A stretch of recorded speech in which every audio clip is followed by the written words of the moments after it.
ஒரே ஒரு ஊத்தப்ப தண்ணி எடுத்துக்கங்க. அத தோசைக்கல்ல ஊத்தி அதுக்குன்னு வழக்கமா ஒரு விளக்கமாறு வச்சிருப்பீங்கல்ல? ஆமாங்க. அத அடிப்பக்கமா திருப்பி சரிங்க. வரட்டுன்னு ஒரு 4 இழுப்பு இழுத்து சரிங்க. நல்லா கழுவி விட்டுருங்க. சரிங்க. ஒரு கிண்ண நிறைய மாவு எடுத்து பெரிய ரவுண்டாவும் இல்லாம சின்ன ரவுண்டாவும் இல்லாம சரிங்க. பொதுவா ஒரு ரவுண்ட ஊத்தி 4-5 வெங்காயத்தை போட்டு அள்ளி பொடி பொடியா நறுக்கி அப்படியே மேலாப்ல பரபர தூவி விட்டு சரிங்க. ஒரு நீளமான கேரட் எடுத்து அதையும் பொடி பொடியா நறுக்கி சரிங்க.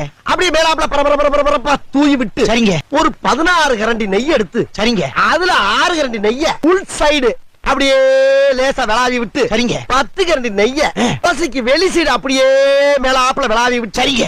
இட்லி பொடி இருக்கு பாத்தீங்களா? அத அப்படியே அள்ளி மலை சாரல் மாதிரி அதையும் மேலாப்ல பரபர அப்படியே பேய விட்டு சரிங்க.